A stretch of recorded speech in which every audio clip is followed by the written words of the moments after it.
Inside Job. What exactly can I say about this show as an introduction? It has a good sense of reality to it, like it plays with stuff that are of the unknown, but in a grounded way, and they even add a cheeky element to it. Going through my adult animation crave that I had in 2021, thanks to things like Primal, Close Enough, BoJack Horseman, and Final Space, I'm happy that I stumbled upon this when I did.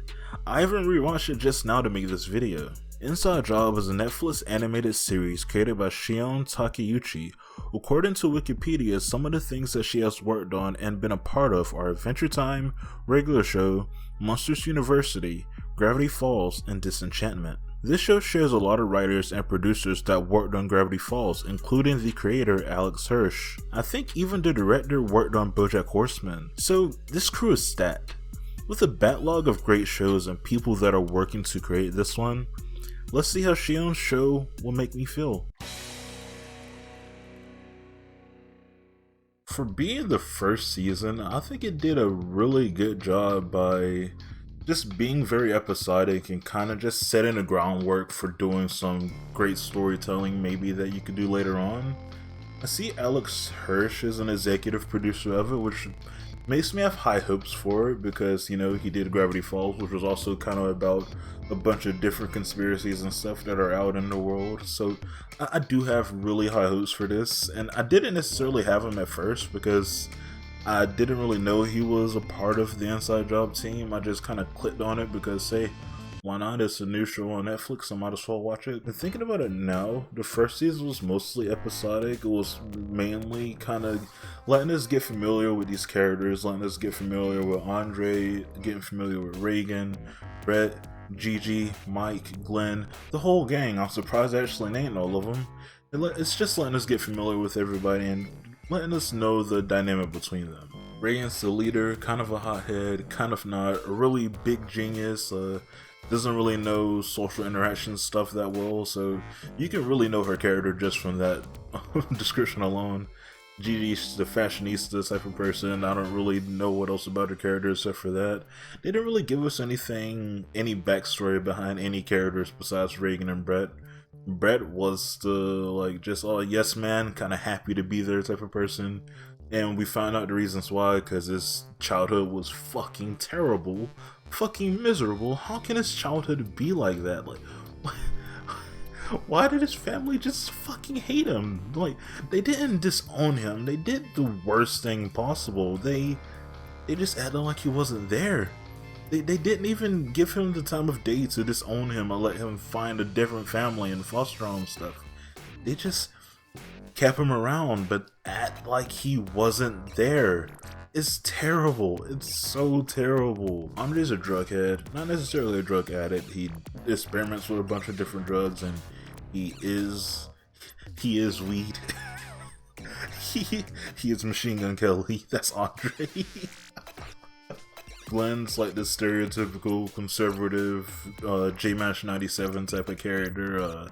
He's also part human, part dolphin. He was experimented on by the deep state, so that's just his character. He's the conservative J-Mash 97 part human, part dolphin thing. And Mike is a horny alien. That's it. That's his entire character. Genuinely, I don't think you could sum up anybody's character better than Mike's by saying he's a horny alien that's also an asshole. This season took us a bunch of different places. It took us to space. It took us to a wedding on the ocean. It took us to a lizard man gathering. It just took us a little bit everywhere. And the main function of that was to just get to know these characters. It's very much so a comedy, so there's not really much I can say about that. Let's go ahead. I want to figure out what my favorite episodes was from this. Let's figure out what my favorite episodes were from this. Looking at all of these episodes have something good about them. The first two episodes are really good in my opinion. I really like the first episode because, it sets up the entire story just from the first episode. I think the second episode was just kind of funny. Honestly, there's not really much else I can say about the second episode. The third episode gave us some of Reagan's tragic backstory into why she is who she is today. Sucks at giving people hugs and stuff, and that was basically it for that episode. It was also really funny. Any Brett stuff in these stuff are really funny, honestly speaking. The main thing I wanted to touch upon was the finale of this first season, because it was a really good finale, and it had a lot of twists and turns and a plot twist that didn't make any fucking sense. So the finale was JR, the original head, the original boss of Cognito Inc. He was going away, and now Reagan's in charge. Yay for Reagan, yay! But oh no, it turns out there's a mole in this team. There's a mole somewhere. They're gonna have to figure out who the mole is, and they stole some like unspoken file.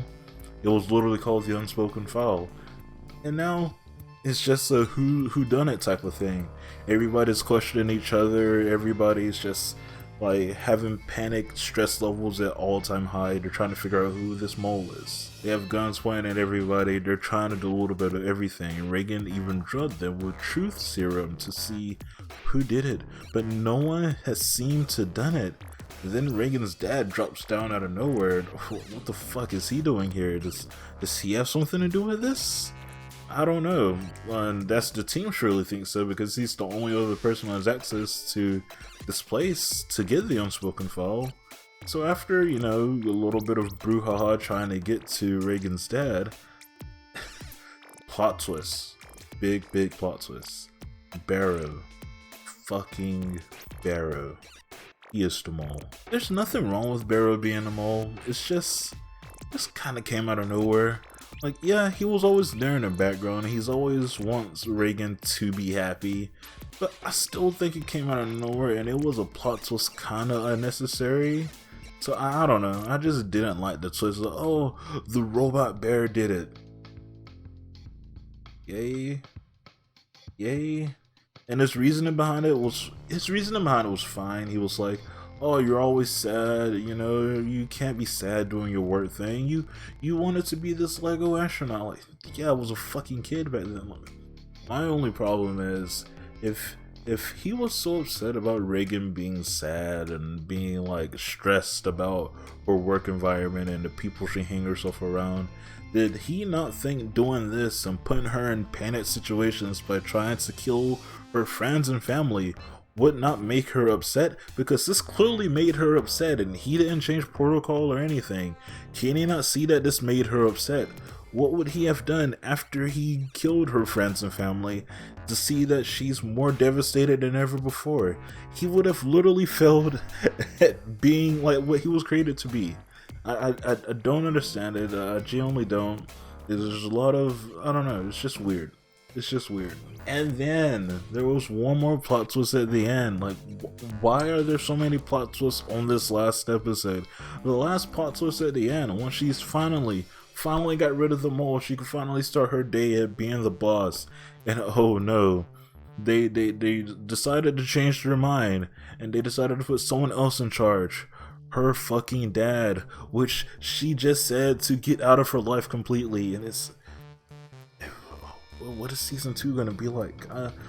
What's season 2 gonna be like? I didn't even mention, like, her dad is an asshole. Like, her dad's basically Rick Sanchez, except he's clingy. He doesn't want to get away. He stays at her house all the time and just drinks and just complains and nags and doesn't compliment her, give her hugs or anything. He's just there. And then out of all of this, to find out that he altered her memories so that, to make her think that she had no friends growing up. No friends, so he can have an out, he can have an in to get back into work, because he felt like they were trying to kick him out. That was his whole plan, was so that she can be smart and he can have an in. Oh god, I fucking hate him. Jesus Christ, and they want me to hate him, so congratulations, they made a really good character. Genuinely, oh my god. Season 1 was fantastic. It had no downs, just ups. Comparing this to Gravity Falls, I dislike some of the comedy that Gravity Falls has, because it dwells in that awkward humor a lot, but it works for the show. Inside Job has some of the best written comedy that I have seen in adult animation in animation in general so far. Growing attached to these characters was quite easy.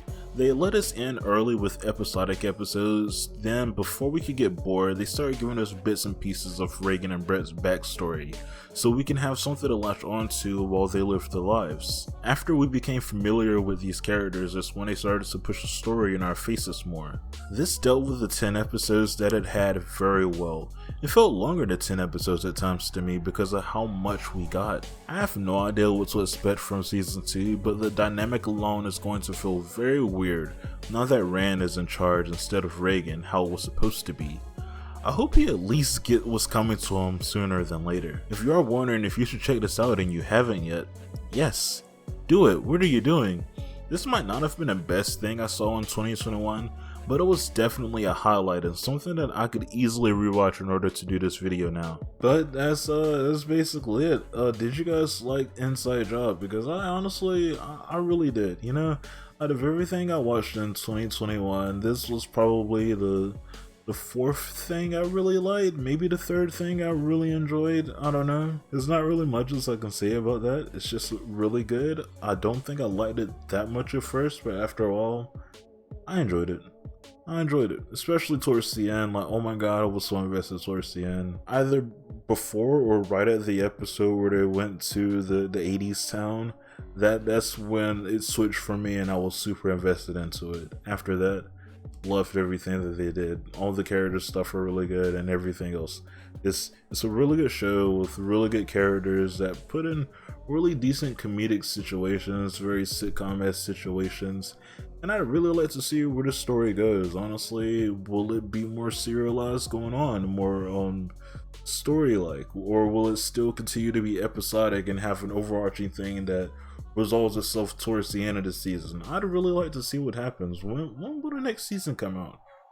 Probably end of 2022, maybe 2023. I'm thinking early 2023 if you ask me. But it could possibly come out this year, but I'm thinking early 2023. Yeah, and that's it. I hope you guys enjoy this. Let's see where Inside Job takes it from here. Let me know what you think. Goodbye.